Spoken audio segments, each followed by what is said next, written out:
नमस्कार, TV 27 news के इस खास कार्यक्रम में आपका स्वागत है। मैं हूं आपके साथ आलोक द्विवेदी। वक्फ संशोधन कानून पर सुनवाई से पहले 7 राज्यों की सरकारें सुप्रीम कोर्ट पहुंच गई हैं। महाराष्ट्र, असम, राजस्थान, छत्तीसगढ़, हरियाणा, मध्य प्रदेश और उत्तराखंड की सरकारों ने आवेदन दाखिल कर नए कानून का समर्थन किया है। इन राज्यों ने कहा है कि नया कानून पारदर्शी, न्यायपूर्ण और व्यवहारिक है। कानून के खिलाफ दाखिल याचिकाओं का विरोध करते हुए इन सभी राज्यों ने अपना पक्ष भी सुने जाने की मांग कोर्ट से की है। नए कानून के समर्थन में लगातार आवेदन दाखिल हो रहे हैं। अब आदिवासी संगठनों ने भी इस कानून को आदिवासियों के हित की रक्षा करने वाला बताकर सुप्रीम कोर्ट में अपना पक्ष सुने जाने की मांग की है। जय ओमकार भिलाला समाज संगठन और आदिवासी सेवा मंडल नाम की संस्थाओं ने ये नए आवेदन दाखिल किए हैं। नए वक्फ संशोधन कानून की धारा 3E अनुसूचित जनजाति के लोगों की जमीन को वक्फ की संपत्ति घोषित करने पर रोक लगाती है। आदिवासी संगठन इसे अपने हितों की रक्षा के लिए एक जरूरी प्रावधान मान रहे हैं। वहीं पश्चिम बंगाल के मुर्शिदाबाद में हुई हिंसा पर उत्तराखंड वक्फ बोर्ड के चेयरमैन शादाब शम्स ने दुख जताया है। उन्होंने कहा है कि विरोध करने वाले सच्चे नहीं बल्कि पॉलिटिकल मुसलमान हैं। मुर्शिदाबाद हिंसा पर बंगाल के ADG law and order Javed Shamim ने भी बयान दिया है। शमीम के मुताबिक एक समय बंगाल में सिमी की सक्रियता सबसे ज़्यादा मुर्शिदाबाद में थी। बाद में सिमी के ही लोग पीएफआई से जुड़ गए और मुर्शिदाबाद पीएफआई का गढ़ बन गया। यही सिमी और पीएफआई के लोग ही अब एसडीपीआई से भी जुड़े हुए हैं और मुर्शिदाबाद में एसडीपीआई का संगठन काफ़ी मजबूत भी है। प्रारंभिक जांच में आशंका जताई जा रही है कि एसडीपीआई ने मुर्शिदाबाद में 18 से 20 साल के बच्चों से दंगा करवाया। एसडीपीआई की यह गतिविधि एकदम वैसी ही है जैसा कि कुछ साल पहले कश्मीर में होता था। वहां भी इसी उम्र के बच्चे सेना पर पत्थर फेंकते थे। बीएसएफ के साउथ बंगाल फ्रंटियर के आईजी करणी सिंह शेखावत ने कहा है कि जब तक राज्य पुलिस चाहेगी, बीएसएफ हिंसा वाले इलाके में तैनात रहेगी। हम पुलिस की पूरी मदद करेंगे, साथ ही किसी भी तरह की आतंकवादी गतिविधि के खिलाफ अलर्ट रहेंगे। ऐसे में मुद्दे की बात में सवाल यह है कि क्या वक्फ के विरोध के नाम पर हो रही हिंसा अराजकता फैलाने के लिए है? क्या वक्फ का विरोध करने वाले पॉलिटिकल मुसलमान हैं? क्या वक्फ को लेकर सुप्रीम कोर्ट में भी समर्थन और विरोध की लड़ाई होगी? क्या वक्फ के पुराने कानून से आदिवासियों का हित प्रभावित हो रहा था? और क्या प्रतिबंधित संगठनों को लेकर बंगाल की खुफिया पुलिस फेल हो रही है? ये बहुत अहम सवाल, जिनका जवाब अपने तमाम खास मेहमानों के जरिए तलाशने की कोशिश करेंगे इस चर्चा में। हमारे साथ जो खास मेहमान इस चर्चा में जुड़ रहे हैं उनमें से बीजेपी प्रवक्ता राजेश द्विवेदी जी हमारे साथ लगातार बने रहेंगे। कांग्रेस प्रवक्ता राज शर्मा जी हमारे साथ लगातार रहेंगे। पॉलिटिकल एनालिस्ट नीरज राय जी भी हमारे साथ लगातार इस चर्चा में रहेंगे और वरिष्ठ पत्रकार संदीप चौधरी जी भी हमारे साथ इस चर्चा में लगातार रहेंगे। राजेश जी, राज जी और नीरज जी, संदीप जी, आप सबका बहुत बहुत स्वागत करूंगा इस चर्चा में शामिल होने के लिए। और सबसे पहले राजेश जी आपसे ही कि बंगाल में ये रिपोर्ट्स आ रही हैं कि बंगाल में प्रतिबंधित संगठन वो एक्टिव हो गए हैं, तो केंद्र सरकार कर क्या रही है, चूंकि ये सारा काम तो केंद्र सरकार के देखने का है। हेलो जी सब, मैं सभी परिवार जो टीवी चैनल पर बैठे हुए हैं सबको मैं प्रणाम करता हूं और आपको धन्यवाद ज्ञापित करता हूं कि आपने बहुत ही अच्छा ज्वलंत मुद्दा जो भारत देश के हित में माननीय मोदी जी ने फैसला लिया है और उस ज्वलंत मुद्दे को आपने उठाया। देखिए, बंगाल की जो माननीय ममता बनर्जी हैं, इनके आए दिन घटना आप देखते रहते हैं। ये हिंदुओं के पक्ष में कभी नहीं रहती, मुस्लिम परिवार के पक्ष में खड़ी होकर के एक उनके अगुवा करने का काम करती हैं। अब जैसे वहाँ का जो बंगाल के मुस्लिम वर्ग में है, वो एक तरीके से आतंक का रूप धारण कर चुके हैं और वो आतंक का रूप ममता बनर्जी के इशारे पे हो रहा है। आप आज वक्फ बोर्ड का जो है बिल का जो है विरोध हो रहा है, कल को हिंदू परिवार के त्योहारों का विरोध होता है, माँ की मूर्ति नहीं रख सकते, कोई हिंदू परिवार अपने अधिकारों के लिए मांग नहीं कर सकता। इस प्रकार से ममता बनर्जी को तो मैं स्पष्ट रूप से शब्दों में आपके इस चैनल के माध्यम से मैं कहना चाहूंगा कि वहां का जो आतंक मचता है, उस आतंक की अगुवा ममता बनर्जी है। जी राज शर्मा जी, वक्फ संशोधन बिल को लेकर इतना कंफ्यूजन है, कांग्रेस में इतना कंफ्यूजन है कि समझ ही नहीं आता कि कांग्रेस चाहती क्या है। राज जी, किसने कहा कि कंफ्यूजन है? किसी ने नहीं कहा कंफ्यूजन है। क्या चाहती है कांग्रेस? नहीं, कांग्रेस तो देखिए, कांग्रेस तो जब से देश आजाद हुआ तभी सभी धर्मों की रक्षा करना चाहती है। सभी धर्मों के लिए उनकी एक रूपी लड़ाई होती है। कोई कंफ्यूजन कांग्रेस पार्टी में नहीं है, बार बार कह सकता हूं। और अभी आप ही ने कहा ना, देखिए वहां प्रतिबंधित जो भी संगठन है वो अगर कुछ कर रहे हैं तो उनके लिए केंद्र सरकार कुछ भी कर सकती है। अगर मैं पावर पे हूं तो मैं एक्शन ले लूं। अगर मुझे आपका कोई बुरा लग रहा है, भाई विपक्ष एक्शन लेने में तो नहीं कर सकता ना कुछ। भाई हम तो विपक्ष में बैठे हैं। अगर वहां राज्य सरकार नहीं कर रही तो केंद्र सरकार क्या कर रही है? क्या जलते हुए देख के किसी भी प्रदेश को, किसी भी व्यक्ति को, किसी भी धर्म के इंसान को जलते हुए देख के क्या सिर्फ मुक्तर्तक बनकर बैठना चाहती है? रही बात की वक्फ के खिलाफ कोई सुप्रीम कोर्ट में जाए, ठीक है, सबको आजादी है। मेरे देश का संविधान सबको आजादी देता है। न्यायालय बने इसलिए कि न्याय मांग सकते हैं। अगर आपको लगा है कि मुझे न्याय नहीं मिल रहा तो मैं आपके खिलाफ, हम लोग जा सकते हैं उस खिलाफत। मैं ये बात आपको और तमाम लोगों को यह क्लियर करना चाहता हूं कि कांग्रेस पार्टी किसी भी धर्म के लोगों को सांप्रदायिक दंगा करने की इजाजत नहीं देती। कोई भी धर्म का व्यक्ति हो, मैं आंख से आंख मिला के कह सकता हूं कि उसे कोई भी सांप्रदायिक दंगा करने का अधिकार मेरे देश के कानून ने नहीं दिया। अब और क्या करें हम? एक्शन तो लेना है मोदी जी को, एक्शन तो लेना है अमित शाह जी को। ठीक है, ठीक है, हम ठीक है, ठीक है, ठीक है, ठीक है। राज जी आप रहिए हमारे साथ। नीरज जी, बीजेपी ने वक्फ चेतना अभियान एक बनाया, वक्फ चेतना अभियान के लिए एक समन्वय समिति बनाई है। और मुझे लगता है कि सवाल इसलिए ये इंपॉर्टेंट हो गया है कि जब कानून बन गया है तो इस चेतना समिति का कोई रोल होगा, इस चेतना समिति का कोई मतलब होगा, कोई मायने होगा। जब कानून आपने बना दिया है, देश को कानून डिलीवर कर दिया है, दे दिया है, तो अब चेतना समिति जागरूक करने के लिए बनाने का क्या मतलब है? नहीं, मतलब है, बहुत बढ़िया मतलब है। भारतीय जनता पार्टी का एक राजनीतिक जो गलियारे में चर्चाएं होती रहेगी इन सब चीजों से, और हिंदू मुसलमान का एक जो नारा चलेगा उससे भारतीय जनता पार्टी फायदा उठाने का प्रयास करेगी। क्योंकि बंगाल में भी चुनाव होने वाले हैं अगली साल और बिहार में इस साल है, तो इसका पोलराइज जो वोट पोलराइज होगा उसको एकत्रित करके पोलराइज कराने का यह भारतीय जनता पार्टी की सोच है। लेकिन कुछ गौर करने वाली बातें आलोक भाई ये है, किसान कानून भी बनाया गया था। जी बोलिए नीरज जी, आपकी आवाज आ रही है? नेटवर्क थोड़ा इशू आ गया है, आप बोलिए, आपकी आवाज आ रही है। जी, किसान कानून भी बनाया गया था। उसमें देखा था आपने 700 किसानों को शहीद करा के हमारे प्रधानमंत्री जी कहते हैं कि नहीं, यह गलत हो गया, मेरी तपस्या में कहीं ना कहीं कमी रह गई थी। इन सब चीजों को देखते हुए अगर चला जाए फिर बिल को वापस लेना पड़ता है।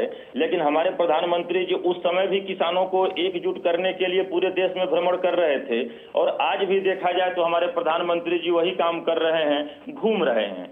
लेकिन जो प्रतिबंधित संगठन पीएफआई हो या अदर जो भी चल रहा है, उन संगठनों का अगर देखा जाए तो रोल उस पे अंकुश लगाने का किसका है? यहाँ की केंद्र की सरकार की है। लेकिन अभी भारतीय जनता पार्टी के हमारे प्रवक्ता कह रहे थे कि अब पूरी तरह से ममता बनर्जी फेल्योर हैं, मुस्लिमों की बात करते हैं। तो आलोक भाई मैं संज्ञान में ये लाना चाहूंगा कि आजादी के बाद अगर देखा जाए तो सबसे ज्यादा अगर मुस्लिम तुष्टीकरण किसी सरकार ने किया है तो भारतीय जनता पार्टी की सरकार है। वह कैसे किया है?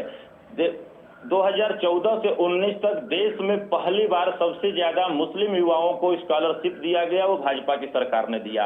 हज पे सबसे ज्यादा सब्सिडी जो दिया गया वो भाजपा की सरकार ने दिया। जिस मदरसे को ये आतंक की फैक्ट्री बोलकर चलते थे, उस मदरसे को कंप्यूटराइज किसने किया? भाजपा की सरकार ने किया। तमाम वो चीजें भाजपा की सरकार ने किया जो पिछली सरकारों ने नहीं कर सका। तो भाजपा को यह कहने में क्या दिक्कत हो रही है कि मैं भी मुस्लिम तुष्टीकरण कर रहा हूं, लेकिन नहीं करेगी, क्योंकि भाजपा का अभ्युदय ही हुआ है हिंदू की बात करके और हिंदू को गफलत में रखकर मुस्लिम का काम करने के लिए। वही चीजें चल रही है और इसका खामियाजा भारतीय जनता पार्टी को आने वाले समय में पूरे देश के अंदर भुगतना पड़ेगा। ठीक है, ठीक है, ठीक है। राजेश भाई, ये बहुत बड़ा सवाल आपके लिए नीरज जी ने खड़ा किया है कि मुस्लिम तुष्टीकरण में आप भी पीछे नहीं हैं। ये पूज्य बाबा साहब अम्बेडकर का कल जन्मदिन था और पूज्य बाबा साहब ने जो संविधान बनाया उसमें जो भी दलित, शोषित और पिछड़े परिवार को सरकार को लेके चलना पड़ता है। सरकार की मानसिकता होती है, मोदी जी का एक नारा है कि सबका साथ, सबका विकास, सबके सम्मान की बात की जाती है। मोदी जी किसी जात और मजहब पर विश्वास नहीं करते। भारत देश को एकता के सूत्र में बांध करके विकास के रास्ते के पहिए को आगे बढ़ाना चाहते हैं। ये हमारे भारत देश के सभी प्रधानमंत्री माननीय श्री नरेंद्र मोदी जी का है। लेकिन मैं अगले नीरज जी के जो है बातों का खंडन करता हूँ और नीरज जी जो कहते हैं कि मैं कह रहा हूं कि यही कांग्रेस की सरकार थी और कांग्रेस की सरकार आने के पश्चात में सर्वस्व योजनाओं का लाभ एक व्यक्ति विशेष यानी मुस्लिम वर्ग को देने की इनकी बात कही जाती थी और कांग्रेस ही असली तुष्टीकरण जो है करने का काम कर रही है। मैं बता दे रहा हूँ, कहीं कहीं जहां भी आतंक होता है उस आतंक के साये में कांग्रेस के लोग जो है उसका समर्थन करने के लिए कूद पड़ते हैं। बताइए, एनआरसी मोदी जी लेकर के आए, क्या उन्होंने गलत किया और क्यों कांग्रेस समर्थन कर रही है? आज वक्त बिल पे जो है कांग्रेस के लोग, विपक्षी के लोग जो है समर्थन कर रहे हैं। हम करें जो वक्त बिल संशोधन लेकर के मोदी जी आए हैं, हमारे इस चेयरमैन कमेटी के अध्यक्ष हमारे श्री माननीय जगदम्बिका पाल जी सांसद हमारे लोकसभा डुमरियागंज के हैं, वो अध्यक्ष हैं। इन्होंने जो ड्राफ्ट तैयार करके दिया वो देश के और मुस्लिम गरीब परिवार के हित में फैसला लिया गया है जी। जो डकार करके बैठे थे वक्फ बोर्ड की संपत्ति को कि किसी भी गरीब के बहन बेटियों को शादी विवाह इत्यादि में उस पैसे को नहीं लगाया जाता था, स्वयं डकार करके बैठे थे। विपक्षी लोग भी उसको जो है प्रोत्साहन दे करके आज पूरे देश में दंगा फैलाने का काम कांग्रेस के लोग हो, समाजवादी पार्टी के लोग हो, ममता बनर्जी के लोग हो, इस टाइप की जो है बातें रख करके ये लोग बोलने का काम करते हैं। आप ये ले लीजिए कि 370 धारा माननीय मोदी जी ने हटाया और 370 धारा हटा की बातें करते हो। 370 पता नहीं कितनी बार कहते रहोगे 370। अरे भाई यही तो मैं कह रहा हूँ कि कांग्रेस ने आतंक को बढ़ावा देने का जन्म दिया है। आज इसी का भुक्तभोगी कांग्रेस हो रही है। पूरे देश में कहीं उनका खाता नहीं खुल रहा है। मोदी जी की जनता को, मेरे जैसे मेरे लोगों के बच्चों को जो पढ़ने नहीं दे रहे हो, बेरोजगारी दे रहे हो, उनको रोजगार कब दोगे? ये जो सबका साथ सबका नाथ एक साथ जो ये नारा है खत्म करके ही मानोगे? ठीक है राजेश जी आपके पास आऊंगा। राजेश जी आऊंगा। संदीप भाई, वक्फ संशोधन बिल पास हो जाने के बाद कई राज्यों से इस तरीके की गूंज सुनाई दे रही है कि हम अपने यहाँ नहीं लागू होने देंगे। पश्चिम बंगाल की मुख्यमंत्री ममता दीदी भी कह रही है कि नहीं हम अपने यहाँ तो नहीं लागू होने देंगे। संसद में पास हुआ जो बिल है उसको क्या राज्य को अधिकार है कि वो अपने यहाँ लागू नहीं होने देगा? और दूसरा सवाल इसी में यह भी जुड़ा है कि एक संवैधानिक पद पर बैठा हुआ व्यक्ति अगर ये कहता है कि संसद में पास हुआ कानून हम अपने राज्य में लागू नहीं करेंगे तो क्या ये उचित है? देखिए, अगर कोई बात संसद में आई है और संसद ने उसको एक कानून का रूप दिया है तो मैं ये मानता हूं कि उसके खिलाफ बोलना कहीं न कहीं ये गलत चीज है। आप ये कर सकते हैं कि भाई जब आप सत्ता में आएंगे तो आप ये कर सकते हैं कि हम अपने हिसाब से चीजों को प्रोड्यूस करेंगे, अपने हिसाब से ड्राफ्ट तैयार करेंगे, अपने हिसाब से कानून बनाएंगे। या आप ये कह सकते हैं कि अगर जनता को ये कानून पसंद नहीं आता है तो आने वाले समय में हम इसमें बदलाव करेंगे, जनता के अनुरूप इसको बनाएंगे। क्योंकि जो कानून बनता है संसद के अंदर वो बनता है बहुमत के आधार पर। बहुमत के आधार पर ये कानून बन चुका है। तो ऐसे में इस तरीके की स्टेटमेंट देना मैं समझता हूँ समझदारी नहीं है, ठीक नहीं है। जी ठीक है। राज जी हमेशा ये कहा जाता है और हमेशा बीजेपी आप पर ये एलिगेशन लगाती है, आप खुद महसूस करते होंगे कि सबसे ज्यादा मुस्लिम तुष्टीकरण अगर किसी ने किया है तो वो कांग्रेस ने किया है, लेकिन साथ में ये भी कि ये जो तुष्टीकरण हुआ वो उच्च वर्ग के मुसलमानों के लिए हुआ। जो गरीब मुसलमान हैं वो आज भी उतने ही गरीब बने हुए, आज भी वो पंचर लगा रहे हैं। देखो भाई, मैं इन बीजेपी वालों का नाम भी नहीं लेना चाहता हूं भाई। आज नाम ले लिया, अब यहां से उठूंगा तो गंगा जल से नाम। ये इतनी पापी है, सनातन धर्म की दुश्मन। आप मुझे सिर्फ इतना बता दीजिए, जिन बच्चे ने 2014 में इनको पहली बार वोट कास्ट किया था, आज वो 29 साल का हो गया, बेरोजगार है। मोदी जी उसके लिए बोल रहे क्या करा उन्होंने? ये सब बेकार है। क्या इनको नहीं चाहिए मुस्लिम का वोट? ऐसा कौन सा राजनीतिक पार्टी है जिसको किसी भी धर्म का वोट नहीं चाहिए? अगर यहाँ पे द्विवेदी जी कह दें कि हाँ मुस्लिम का वोट नहीं चाहिए, मुझे तो हर धर्म का वोट चाहिए, हर धर्म का वोट चाहिए मेरी पार्टी। और क्योंकि हम सेकुलरिज्म की सरकार है हमारी, लोकतांत्रिक है हमारा, तो हमें तो सबको लेके चलना है। हम और तुष्टीकरण क्या होता है? इन्होंने हरियाणा में 36 जातियों में हिंदू को बांट दिया, यूपी में 2 जातियों में बांट दिया कि मुसलमान हिंदू। ये अपने हिसाब से काम करते हैं भाई, इनके चक्रों में नहीं पड़ने वाला ये है। इनके लिए तो नहीं, नक्कालों से सावधान। मैं बता रहा हूं, ये किसी के नहीं है, अपना पाप पूरा करते हैं। मुझे बताइए कि सनातन धर्म की सरकार कहते हैं, क्या कर दिया इन्होंने? विश्व गुरु बनाने की बात करते हैं। 80 करोड़ लोगों को ये अनाज दे रहे हैं, मैं मुफ्त का नहीं कहूंगा। क्या 11 साल में इन्होंने 10 करोड़ को भी ऊंचा नहीं बनाया? कि आज कहते हैं अब 70 को दे रहे हैं, अगली बार 60 को देंगे। आप सभी कहने की बात नहीं। अरे भाई, विपक्ष का काम है जो सरकार गलत काम करे उसके लिए आवाज उठाना।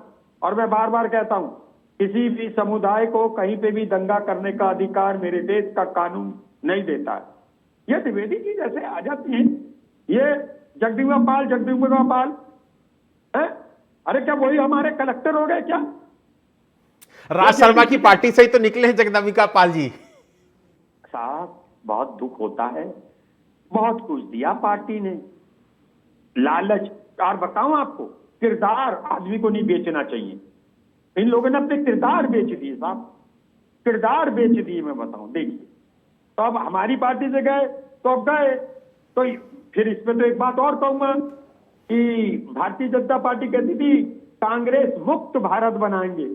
अब वो तो छोड़ो, आप अपनी पार्टी को ही कांग्रेस युक्त बना चुके हो। आज भी हमारे ही तो नेता उनके पास, उनके पास नेता नहीं है। और मैं एक और बात कहना चाहता हूं कि मैं कभी भी भारतीय जनता पार्टी को राजनीतिक पार्टी नहीं मानता। मेरे जिले में भारतीय जनता पार्टी के महासचिव ने मुझे मैसेज कर दिया, लिंक को ओपन करो और सदस्यता ग्रहण कर दो। मैंने उन्हें फोन कर दिया, मैंने भाई क्या हो गया, जरा देखो तो किसको भेज दिया। तो इनके सदस्य वाइस भी ये सबसे छोटी पार्टी है। पहला तो मेरा एक इनके ऊपर आरोप है कि ये संसार की सबसे बड़ी पार्टी कहने को कहा ना करे अपने आप को, बहुत छोटी पार्टी है। नकली सदस्यता ग्रहण कराते हैं, ये होटलों में बैठ जाते का ओटीपी आएगा उसे यस कर दो, ठीक है राज जी ठीक है। राजेश भाई, पशमानदा मुस्लिम्स के लिए आप बहुत काम करते हैं। वक्फ संशोधन बिल में वो पशमानदा मुस्लिम आपके साथ हैं, और अगर आपके साथ हैं तो वो क्यों नहीं दिखते कि आपके साथ बीजेपी की बात को आगे बढ़ाकर और मुस्लिमों के बीच में ले जाएं और कहें कि वक्फ संशोधन बिल मुस्लिमों के हित में है?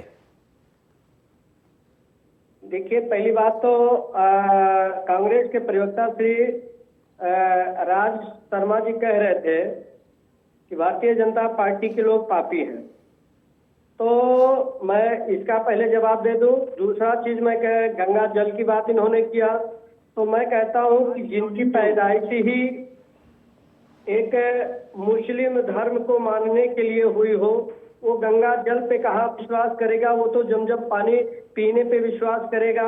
राज शर्मा जी, जमजम पानी ना हो इल्जाम हम पे लगा रहे हो।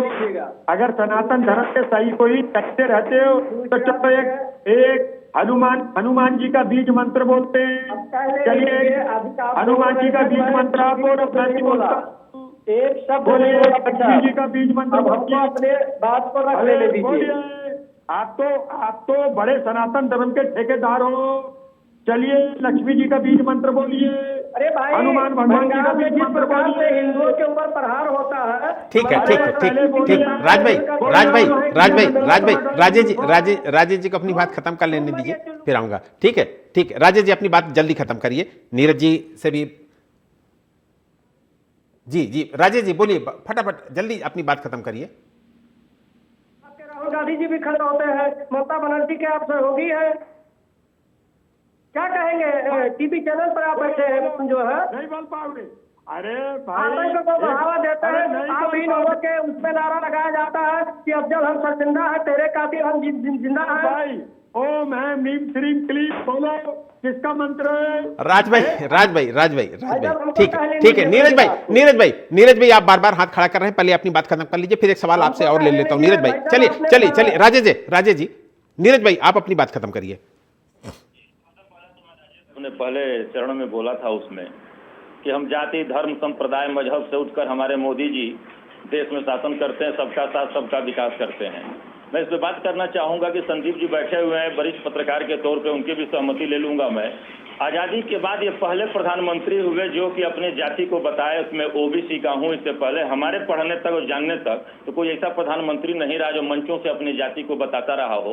और आजादी के बाद ये पहली सरकार रही आलोक भाई कि हिंदुओं को भी कैटेगराइज कर दिया, अगड़ा हिंदू, पिछड़ा हिंदू और दलित हिंदू, उस पर ये बात करते हैं। और सनातन में ये कह रहे हैं कि मंत्र पढ़िए, बीज मंत्र बताइए। शायद राजेश भाई को जानकारी नहीं है कि हिंदुस्तान एक ऐसा देश है जिसे भाषा पे, धर्म पे और खान पान पे एक नहीं किया जा सकता है।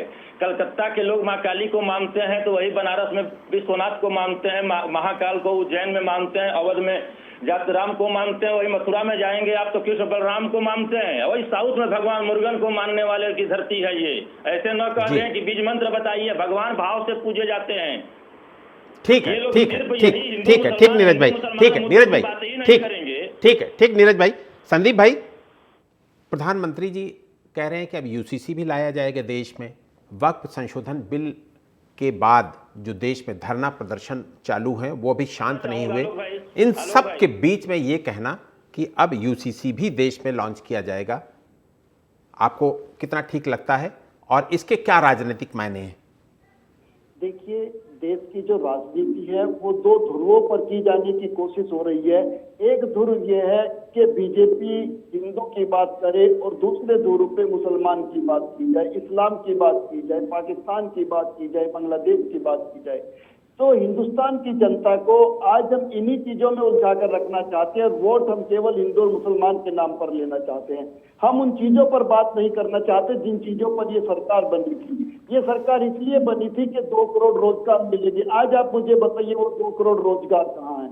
बात इसलिए हुई थी कि देश में 100 स्मार्ट सिटी बचेंगे, लेकिन आज वो 100 स्मार्ट सिटी कहाँ है? और मैं आपको एक चीज बता दूं, आज बात केवल पूरे देश में आज सारी समस्याएं बंगाल के अंदर दिखाई देंगी, उसके बाद बिहार के अंदर दिखाई देंगी, क्योंकि अभी बिहार में पूर्ण बहुमत की बीजेपी की सरकार नहीं बनी है। देखिए दिल्ली में वो बांग्लादेशी घुसे हुए थे, जो म्यांमार के लोग घुसे हुए थे, आज दिल्ली बिल्कुल शांत हो चुका है। वो सबको पकड़ के शायद जेल में डाल दिया गया है, मीडिया को कवरेज करने का मौका नहीं मिला होगा। दिल्ली की जितनी समस्याएं थे सारी खत्म हो चुकी है। अब से 2 महीने पहले आपने देखा हो जितनी हिंदुस्तान की समस्याएं थी सारी दिल्ली में थी। सारी समस्याएं केजरीवाल ने पैदा की हुई थी। केजरीवाल आतंकवादियों से भी मिला हुआ था, केजरीवाल उग्रवादियों से भी मिला हुआ था, केजरीवाल उल्फा से भी मिला हुआ था। आज की तारीख में विलन बनाया जाएगा ममता बनर्जी को, ममता बनर्जी की पार्टी को।